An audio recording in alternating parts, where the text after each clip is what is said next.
15 अगस्त 2021 काबुल, एक शहर जो 2 दशकों से युद्ध की भट्टी में जल रहा था, अचानक खामोश हो गया। सड़कों पर अफरा तफरी थी, लेकिन गोली की आवाज नहीं थी। एक सरकार गिर चुकी थी और एक पुरानी ताकत वापस आ चुकी थी।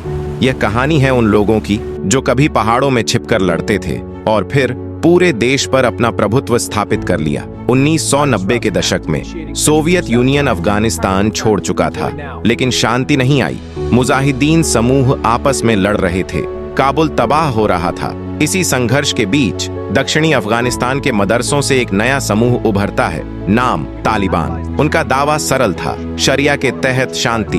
1996 तक उन्होंने काबुल पर कब्जा कर लिया। इस्लामिक अमीरात का ऐलान हुआ, लेकिन उनका शासन कठोर था। महिलाओं की स्वतंत्रता सीमित हो गई, मीडिया बंद, सार्वजनिक सज्जाएं आम थीं।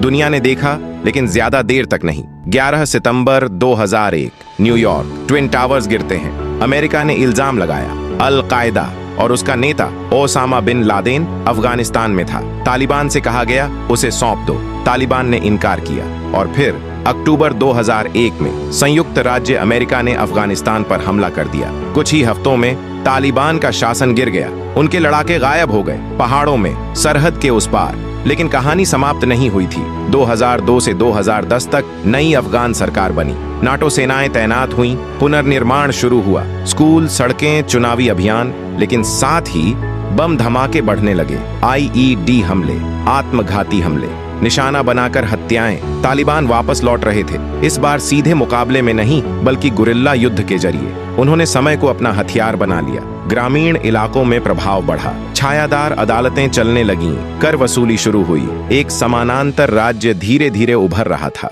पश्चिमी खुफिया रिपोर्टें चेतावनी दे रही थीं। भ्रष्टाचार अफगान सरकार को कमजोर कर रहा था। स्थानीय सरदार शक्तिशाली थे, जनता का विश्वास गिर रहा था। तालिबान ने प्रचार को आधुनिक रूप दिया, सोशल मीडिया का इस्तेमाल हुआ, बातचीत भी चली। दोहा में अमेरिका और तालिबान के बीच संवाद शुरू हुआ। 2020 में समझौता हुआ। अमेरिकी सेनाओं ने धीरे धीरे वापसी की योजना बनाई। एक सवाल हवा में था, क्या अफगान सुरक्षा बल खुद खड़े रह सकेंगे? अप्रैल 2021 अमेरिका ने अंतिम वापसी की घोषणा की। इसके बाद तालिबान ने तेजी से आक्रमण शुरू कर दिया। एक एक करके प्रांत गिरने लगे। लड़ाई कम थी, आत्मसमर्पण ज्यादा। समझौते होते रहे, कमांडरों ने पक्ष बदल लिया। 15 अगस्त 2021 काबुल, राष्ट्रपति देश छोड़कर चले गए। तालिबान बिना किसी बड़े प्रतिरोध के शहर में दाखिल हो गए।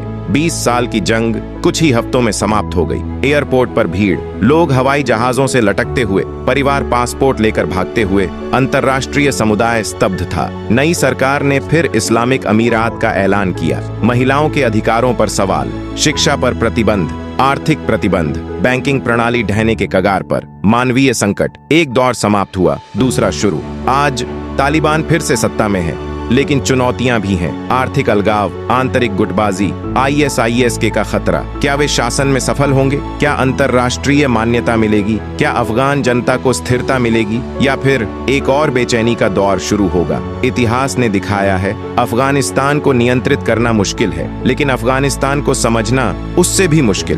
तालिबान का उदय सिर्फ एक उग्रवादी समूह की कहानी नहीं है, यह राज्य विफलता की कहानी है, विदेशी हस्तक्षेप की सीमाओं की कहानी और समय की रणनीति की कहानी। कभी कभी युद्ध बंदूक से नहीं जीता जाता, बल्कि धैर्य से, कहानी के ताने बाने से और प्रणाली की कमजोरियों से।